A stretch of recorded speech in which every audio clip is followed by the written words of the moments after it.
సినిమాయ నమః. నేను mister B. నా మాట సూటిగా ఉంటది. మ్యాటర్ క్లియర్‌గా ఉంటుంది. మీరు చూస్తున్నారు మిస్టర్ బి ఛానల్. ఈ వీడియోలో మనం మాట్లాడుకుందాం. ధనుష్, కింగ్ నాగార్జున కలిసి నటించిన 'Kubera' movie first weekend total world wide collections report. First రోజున రిలీజ్ అయిన తర్వాత ఈవినింగ్ షోస్‌కే ఓ క్లారిటీ ఇచ్చేసింది. 'కుబేరా' మూవీ వీకెండ్‌లో నేను ఎలా పెర్ఫార్మ్ చేయబోతున్నాను అన్న విషయానికి సంబంధించి. మామూలుగా ఉండదు. దుమ్ము దుమారం అంతే. బ్లాస్టింగ్ కలెక్షన్స్ చూస్తారు 2 తెలుగు రాష్ట్రాల వ్యాప్తంగా. ఈ వీకెండ్ ఎంత అని ఫుల్ క్లారిటీ ఇచ్చేసింది. ఫస్ట్ రోజున ఈవినింగ్ షోస్‌కే. అదే కంటిన్యూ అయింది. రెండో రోజున అదే కంటిన్యూ అయింది. రెండో రోజుకి మించి మూడో రోజున అదే కంటిన్యూ అయింది. అందరూ ఎక్స్‌పెక్ట్ చేసినట్టుగానే ట్రెండ్‌కు తగ్గట్టే సినిమా మూడో రోజున రెండో రోజు కంటే ఎక్కువగా కలెక్షన్స్ రిపోర్ట్ చేసింది 2 తెలుగు రాష్ట్రాల వ్యాప్తంగా. ఇది సూపర్ హ్యాపీ మ్యాటర్. ముఖ్యంగా థియేటర్స్‌కి, ఎగ్జిబిటర్స్‌కి. ఎందుకంటే చాలా రోజులు అవుతుంది ఇలాంటి ప్రభంజనాన్ని థియేటర్ దగ్గర చూసి. ఫ్యామిలీ ఆడియన్స్ వస్తున్నారు. ఫస్ట్ వీకెండ్‌లోనే ఫ్యామిలీ ఆడియన్స్ సినిమాని చూడటానికి ఆసక్తిగా థియేటర్స్‌కి రావటం అనేది చాలా పెద్ద అడ్వాంటేజ్. ఖచ్చితంగా మంచి రన్ ఉంటది సినిమాకి రాబోయే రోజుల్లో అని అర్థం చేసుకోవాల్సిన మ్యాటర్ అది. ఫ్యామిలీ ఆడియన్స్ కూడా ఇంట్రెస్ట్ చూపించి థియేటర్స్‌కి వచ్చారు కాబట్టే అరుదుగా మాత్రమే తెలుగు బాక్స్ ఆఫీస్ దగ్గర కనిపించే విశేషం ఈ సినిమాతో కనిపించిందని చెప్పాలి. చెప్పుకున్నాం కదా! ఫస్ట్ రోజే ఎక్కువ కలెక్షన్స్ వస్తాయి. ఆ తర్వాత కలెక్షన్స్ తగ్గుతాయి. స్టడీగా మెయింటైన్ అవుతాయి. బట్ 'కుబేరా' మూవీకి సంబంధించి అందుకు వ్యతిరేకంగా జరుగుతుంది. అందుకనే ఇది అరుదైన మ్యాటర్. 'కుబేరా' మూవీకి 2 తెలుగు రాష్ట్రాల వరకు చూసుకుంటే ఫస్ట్ రోజున వచ్చిన కలెక్షన్స్ కంటే రెండో రోజున పెరిగాయి. రెండో రోజున వచ్చిన కలెక్షన్స్ కంటే మూడో రోజున పెరిగాయి. పెద్ద స్టార్ హీరోలున్న సినిమాకి తెలుగు రాష్ట్రాల్లో ఇలా కనిపించడం రేర్‌గా జరుగుద్ది. మీడియం రేంజ్ హీరోలకు కూడా రేర్‌గానే జరుగుద్ది. ఇక్కడ మ్యాజిక్ జరుగుతుంది. కొత్తగా మ్యాజిక్ జరుగుతుంది. అందుకు కారణం ఏమిటో ప్రత్యేకంగా చెప్పాల్సిన అవసరం లేదు. తెలుగు ప్రేక్షకులు ఓ మంచి సినిమా కోసం విపరీతమైన ఆసక్తితో ఉన్నారు. ఒక రకమైన విరహంతో ఉన్నారు. ఆవేదనతో ఉన్నారు. రావట్లేదు మమ్మల్ని ఎంటర్‌టైన్ చేయడానికి మంచి సినిమాలు థియేటర్స్‌కి అని. ఆ ఆకలిని తీర్చుకుంటున్నారు. అందుకనే 'కుబేరా' మూవీకి వండర్‌ఫుల్‌గా కలెక్షన్స్ ఇస్తున్నారు. Movie team 'Kubera' movie success ఫంక్షన్‌ని ఘనంగా నిర్వహించింది. ఆ వేడుకకి మెగాస్టార్ చిరంజీవి ముఖ్య అతిథిగా వచ్చారు. ఆయన చాలా వాల్యుబుల్ ప్రశంసలు చేశారు ఈ సినిమా మీద, ఈ సినిమా టీమ్ మీద. 'కుబేరా' ఇప్పుడు థియేటర్స్‌కి, సినిమా ఇండస్ట్రీకి ఎలా ఉపయోగపడిందో ఆయన చెప్పారు. మంచి కంటెంట్‌తో సినిమాలొస్తాయి. ఖచ్చితంగా థియేటర్స్‌కి ఆడియన్స్ వస్తారు. ఆ విషయానికి సంబంధించి ఫోకస్ చేయాలి అని ఇండైరెక్ట్‌గా చాలా స్ట్రాంగ్‌గానే మెగాస్టార్ చెప్పారు అని చెప్పాలి. ఆ పైన శేఖర్ కమలాన్ని ప్రశంసించారు. ఇలాంటి కథ రాసినందుకు, ఇంత మంచి సినిమా తీసినందుకు. ధనుష్‌ని అప్రిషియేట్ చేశారు. ధనుష్‌కి నేషనల్ అవార్డ్ రావాలి ఈ సినిమాలో చేసిన పాత్రకు సంబంధించి. రాకపోతే మాత్రం ఆ అవార్డ్‌కి వాల్యూ ఉండదు అని చాలా పెద్ద స్టేట్మెంటే ఇచ్చారు. స్ట్రాంగ్ స్టేట్మెంట్ అది. చూడాలి మరి ఏం జరుగుద్దో. మాటలు లేవు, మాట్లాడుకోవటాలు లేవు. ధనుష్ మాత్రం వండర్‌ఫుల్‌గా పెర్ఫార్మ్ చేశాడు. అలాంటి పాత్రలో యాక్ట్ చేయడానికి చాలా మంది స్టార్స్ ముందుకు రారు. ధైర్యం చేయలేరు. యాక్సెప్ట్ చేయలేరు. జీర్ణించుకోలేరు. అలాంటి పాత్రని చేయాలి అన్న మాటను కూడాను చాలా మంది. అతనికి మాత్రం ఖచ్చితంగా ప్రశంసలు దక్కుతాయి. గౌరవం దక్కుద్ది. మెగాస్టార్ ఇంకొక ఇంట్రెస్టింగ్ స్టేట్మెంట్ చేశారు. దీపక్ పాత్రలో కింగ్ నాగార్జున నటించాలి అని నిర్ణయించుకోవడమే ఈ సినిమా విజయానికి తొలిమెట్టు అన్నారు. యెస్! ఆయన డెసిషన్ తీసుకున్న దగ్గరే సినిమాకి సక్సెస్ వచ్చేసింది. ఫస్ట్ సక్సెస్ అక్కడే మొదలైపోయింది అని చెప్పారు. ఇది కూడా నిజమే. దీపక్ క్యారెక్టర్‌లో కింగ్ నాగార్జున ఎక్సలెంట్‌గా పెర్ఫార్మ్ చేశారు. ఆయన ఒప్పుకోవడం కూడా గొప్ప విషయమే. ఇక్కడ ఒక విషయాన్ని అర్థం చేసుకోవాలి. స్టార్స్ మంచి పాత్రలో నటించాలని చూస్తారు. కాకపోతే పాత్రలు బాగుండాలి. కథలు బాగుండాలి. దర్శకుడికి ఆ స్టార్‌ని హ్యాండిల్ చేయగలిగే కేపబిలిటీ ఉండాలి. అప్పుడే నమ్ముతారు. ఆ నమ్మకాన్ని చాలా మంది ఫిల్మ్ మేకర్స్ ఇవ్వట్లేదు. అందుకనే చాలా మంది స్టార్స్ అలాంటి కథలు చేయటానికి, అలాంటి పాత్రలు చేయటానికి ముందుకు రావట్లేదు అని చెప్పొచ్చు. వాళ్ళకి ధైర్యాన్ని ఇస్తే, నమ్మకాన్ని ఇస్తే ఖచ్చితంగా వచ్చి నాగార్జున గారి మాదిరి దీపక్ లాంటి పాత్రలు చేస్తారు. గేమ్ చేంజ్‌కి అవకాశం కల్పిస్తారు. ఇప్పుడు శేఖర్ కమ్ల గారు చేశారు. మళ్ళీ అలాంటి పాత్ర, అలాంటి కథ, అలాంటి విశేషం ఉన్న స్క్రిప్ట్ ఎవరు తీసుకొస్తారు? ఎప్పుడు తీసుకొస్తారు? తెలీదు. మలయాళంలో అలాంటి కథలొస్తున్నాయి. దర్శకులు ధైర్యంగా స్టార్స్‌ని ఒప్పించగలుగుతున్నారు కంటెంట్‌తో, వాళ్ళ స్కిల్స్‌తో, వాళ్ళ తెలివితేటలతో, వాళ్ళ సమయస్ఫూర్తితో.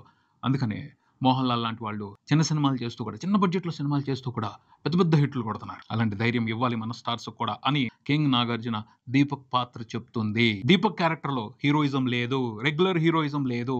ఒక వైవిధ్యమైన పాత్ర ఉంది. ఒక ఆసక్తికరమైన పాత్ర ఉంది. దాన్ని ఒక నటుడిగా చాలా అద్భుతంగా పోషించారు నాగార్జున. గొప్పగా న్యాయం చేశారు. కథని నిలబెట్టారు. సినిమాలో ప్రత్యేకమైన ఎంటర్‌టైన్‌మెంట్‌కి కారణమయ్యారు. అందుకు కింగ్ నాగార్జున కూడా ఎంత పొగిడినా తక్కువే. ఆ పాత్ర పోషించడానికి సంబంధించి ఆయనకు కూడా ఎనలేని గౌరవం దక్కుద్ది. అలాగే కింగ్ నాగార్జున సినిమాలో తన ఇమేజ్‌కి భిన్నంగా ఒక మంచి క్యారెక్టర్‌లో నటించడమే కాదు, 2 తెలుగు రాష్ట్రాల్లో సినిమాకి ఇంట్రెస్టింగ్‌గా బిజినెస్ రావటానికి కూడా కారణం అవుతున్నారు. బీసీ సెంటర్స్‌లో ముఖ్యంగా ఆంధ్రప్రదేశ్‌లో ఉన్న బీసీ సెంటర్స్‌లో సినిమా ఇంట్రెస్టింగ్‌గా పెర్ఫార్మ్ చేస్తుంది. అందుకు కారణం ఏమిటి? పోస్టర్ మీద కింగ్ నాగార్జున కనపడటం. బీసీ సెంటర్స్ నుంచి ఇంట్రెస్టింగ్ కలెక్షన్స్ రాకపోతే ఇలా రావు. ఇలా నంబర్స్ పడవు. క్లియర్‌గా అర్థమవుతున్నాయి. నెల్లూరు, ఈస్ట్, వెస్ట్ ఇలాంటి ఏరియాల్లో కూడా సినిమా చాలా స్ట్రాంగ్‌గా పెర్ఫార్మ్ చేసింది ఈ వీకెండ్‌లో. రాయలసీమలో స్ట్రాంగ్‌గా పెర్ఫార్మ్ చేసింది. రాయలసీమలో స్ట్రాంగ్‌గా పెర్ఫార్మ్ చేసింది అన్న దగ్గరే అర్థం చేసుకోవాలి. Mass hero mass hero impact ఉంటది. ఒక సినిమాలో మాస్ హీరో కనిపించిన ఇంపాక్ట్ ఖచ్చితంగా థియేటర్స్‌కి ఆడియన్స్‌ని పుల్ చేస్తది. నాగార్జున తన ఇంపాక్ట్‌ని చూపిస్తూ మొత్తం ప్రభావం ఆయనదే అని చెప్పను. కొంతవరకు ఇంపాక్ట్ చూపించి ఖచ్చితంగా మంచి కలెక్షన్స్ రావడానికి కారణం అవుతున్నారు. ఆదివారం నాడు రాయలసీమ వరకు 90 లక్షలకు పైన షేర్. చిన్న విషయం కాదు. సాలిడ్ మ్యాటర్ అది. ఉత్తరాంధ్ర వరకు చూసుకుంటే 1 కోటి పైన షేర్ వచ్చింది. బ్రహ్మాండం. అసలు ఈ 2 ఏరియాల్లో ఆ నంబర్స్ చూస్తుంటేనే అర్థమైపోతుంది. మాస్ ఆడియన్స్ ఇంట్రెస్టింగ్‌గా వస్తున్నారు సినిమాని చూడటానికి. ఫ్యామిలీ ఆడియన్స్‌తో పాటు మాస్ ఆడియన్స్ కూడా సినిమాని చూడటానికి వస్తున్నారు. కాబట్టే అంత ఇంట్రెస్టింగ్‌గా నంబర్స్ పడుతున్నాయని అర్థం చేసుకోవాలి. నాగార్జున బ్రాండ్ ఖచ్చితంగా ఉపయోగపడుతుంది ఆ ఏరియాల్లో కాదు. ఆంధ్రప్రదేశ్‌లో ఉన్న చాలా బీసీ సెంటర్స్‌లో నాగార్జున బ్రాండ్ ఇమేజ్ ఉపయోగపడుతుంది. సినిమాకి మంచి కలెక్షన్స్ రిపోర్ట్ అవుతున్నాయి. రాయలసీమ వరకు సినిమా 3 రోజుల తర్వాత చూసుకుంటే నియర్లీ 3 కోట్ల షేర్ రిపోర్ట్ చేసింది. ఉత్తరాంధ్రలో చూసుకుంటే 3 కోట్లు దాటేసింది. 3,20,00,000కు పైన షేర్ వచ్చింది 3 రోజుల్లో. మిగతా ఏరియాలో కూడా అదే రేంజ్‌లో అదరగొట్టి వదిలిపెడుతుంది. ఎక్కడా కూడా తగ్గట్లేదు. సూపర్బ్‌గా కలెక్షన్స్ రాబట్టింది.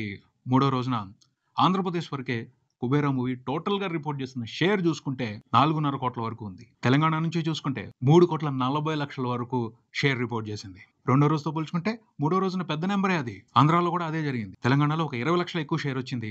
ఆంధ్రప్రదేశ్‌లో 50 లక్షలకు పైన షేర్ ఎక్కువ వచ్చింది. రెండో రోజుతో పోల్చుకుంటే మూడో రోజున. టోటల్ మూడో రోజున 2 తెలుగు రాష్ట్రాల వరకు సినిమా రిపోర్ట్ చేసిన షేర్ చూసుకుంటే నియర్లీ 8 కోట్లు ఉంది. సూపర్బ్ నెంబర్ ఇది. ఫస్ట్ రోజున అంత నెంబర్ రిపోర్ట్ అవ్వలా. రెండో రోజున 7,20,00,000. మూడో రోజున 8 కోట్ల వరకు వచ్చేసింది షేర్. ఇది ప్రేక్షకులు ఎంత ఆసక్తిగా ఉన్నారు సినిమాని చూడటానికి అన్నదానికి నిదర్శనం అని చెప్పొచ్చు. టోటల్ 3 రోజుల కలెక్షన్ల షేర్ 2 తెలుగు రాష్ట్రాల వరకు చూసుకుంటే నియర్లీ 22 కోట్లు ఉంది. గ్రాస్ చూసుకుంటే నియర్లీ 38 కోట్ల వరకు ఉంది. 2 తెలుగు రాష్ట్రాల వరకు సినిమాకి జరిగిన బిజినెస్ 33 కోట్లు. ఇంకెంత ఓ 11 కోట్లు వస్తే సినిమా 2 తెలుగు రాష్ట్రాల వరకు హిట్ అనిపించుకుంటుంది. ఆ మార్క్‌ని క్రాస్ చేసేస్తదని క్లియర్‌గా అర్థమవుతుంది. ఎందుకంటే ట్రెండ్ చాలా హెల్తీగా ఉంది సినిమాకి సంబంధించి థియేటర్స్ దగ్గర. తర్వాత ఓవర్సీస్‌లో అమెరికాలో సాలిడ్‌గా పెర్ఫార్మ్ చేస్తుంది. వీకెండ్ అంతా కూడా సినిమా సాలిడ్‌గా పెర్ఫార్మ్ చేసింది. ఇంట్రెస్టింగ్ నంబర్స్‌ని రిపోర్ట్ చేసింది. ఇప్పటి వరకు చూసుకుంటే నార్త్ అమెరికా వరకు సినిమా $1.7 మిలియన్ వసూలు చేసింది. $2 మిలియన్ క్లబ్‌లో ఖచ్చితంగా జాయిన్ అవుద్ది. అది 2-3 రోజుల్లో జరిగిపోతుందని అర్థమవుతుంది. ఓవర్సీస్ వరకు సినిమా టోటల్‌గా రిపోర్ట్ చేసిన గ్రాస్ చూసుకుంటే 20 కోట్లకు పైన ఉంది. షేర్ 10 కోట్ల వరకు ఉంది. తమిళనాడులో మాత్రం ఎక్స్‌పెక్టేషన్స్ కంటే తక్కువగానే పెర్ఫార్మ్ చేస్తుంది. సండే, సాటర్‌డేతో పోల్చుకుంటే కలెక్షన్స్ డ్రాప్ అయ్యాయి. ఎందుకు? కొన్ని కారణాలున్నాయి. వాటిని మండే టెస్ట్‌లో మాట్లాడతాను నేను. కేరళలో కూడా ఈ సినిమాని రిలీజ్ చేశారు. కొంతమంది కంప్లెయింట్ చెప్తున్నారు. ధనుష్ నటించిన చాలా సినిమాల్ని కేరళలో చాలా అద్భుతంగా ఆదరించారు మలయాళం ప్రేక్షకులు. 'సార్' మూవీని ఈ సినిమానే ఆదరించట్లేదు. ఎందుకు అని కొంతమంది క్వెషన్స్ వేస్తున్నారు. దానికి కూడా సమాధానాలు మాట్లాడుకుందాం రేపటి మండే టెస్ట్ వీడియోలో. తమిళనాడు వరకు సినిమా ఆదివారం నాడు రిపోర్ట్ చేసిన గ్రాస్ చూసుకుంటే 4 కోట్లు ఉంది. 3 రోజుల్లో తమిళనాడు వరకు సినిమా టోటల్‌గా రిపోర్ట్ చేసిన గ్రాస్ అరౌండ్ 14 కోట్లు మాత్రమే ఉంది. షేర్ చూసుకుంటే 7 కోట్ల వరకు వస్తది. సినిమాకి తమిళనాడు వరకు జరిగిన బిజినెస్ 20 కోట్లు. హిట్ అనిపించుకోవాలి అంటే ఇంకా 13 కోట్ల షేర్ వెనక్కి రావాలి. అంటే 26 కోట్లకు పైన గ్రాస్ వెనక్కి రావాలి. అది జరుగుద్దా? జరగదా? ప్రస్తుతానికైతే సస్పెన్స్ మ్యాటరే. చూద్దాం. వీక్ డేస్‌లో సినిమా రిపోర్ట్ చేసే కలెక్షన్స్‌ని బట్టి తమిళనాడులో సినిమా ఫలితం ఎలా ఉంటది అనే దానికి సంబంధించి ఓ అంచనాకు రావచ్చు. 3 రోజుల తర్వాత ప్రపంచవ్యాప్తంగా సినిమా టోటల్‌గా రిపోర్ట్ చేసిన షేర్ చూసుకుంటే 40 కోట్లు దాటేసింది అన్ని వెర్షన్స్‌లో కలిపి. గ్రాస్ చూసుకుంటే 80 కోట్లు దాటింది. బంపర్ ఇది. 2 రోజుల్లో 53 కోట్లు. మూడో రోజుకి 80 కోట్లు దాటేసింది. అంటే మూడో రోజున వరల్డ్ వైడ్ అన్ని వెర్షన్స్‌లో కలిపి సినిమా దాదాపు 27 కోట్లకు పైన గ్రాస్ రిపోర్ట్ చేసింది. చాలా స్ట్రాంగ్‌గా పెర్ఫార్మ్ చేసింది సినిమా. ముఖ్యంగా తెలుగు వెర్షన్ నుంచే ఎక్సలెంట్ సపోర్ట్ దొరుకుతుంది. ఆ 80 కోట్లలో దాదాపు 55 కోట్లకు పైన షేర్ తెలుగు వెర్షన్ నుంచే వచ్చింది. అది తెలుగు వెర్షన్ అంత బ్రహ్మాండంగా కుబేరా మూవీని సపోర్ట్ చేస్తుంది. వీకెండ్ వరకు అయితే ఎటువంటి అడ్డు లేకుండా కుబేరా దూసుకెళ్ళిపోయాడు బాక్స్ ఆఫీస్ దగ్గర. మండే రోజు అంటే టెస్ట్ మొదలవుద్ది. మండే టెస్ట్ ఎలా ఉండబోతుంది? మండే రోజున సినిమా ఎలా పెర్ఫార్మ్ చేసింది? రేపటి వీడియోలో కుబేరా మండే టెస్ట్ రిజల్ట్ గురించి డీప్‌గా మాట్లాడుకుందాం. డీటెయిల్‌గా మాట్లాడుకుందాం. ఇదే ఇక్కడికి మరో వీడియోతో మళ్ళీ కలుద్దాం. ఈ వీడియో మీకు నచ్చితే లైక్ చేయండి. మీ ఫ్రెండ్స్‌తో షేర్ చేసుకోండి. మీ అభిప్రాయాన్ని కామెంట్ చేయండి. ఈ ఛానల్‌ని సబ్స్క్రైబ్ చేయండి. నేను mister B. Keep watching mister B channel. Thank you.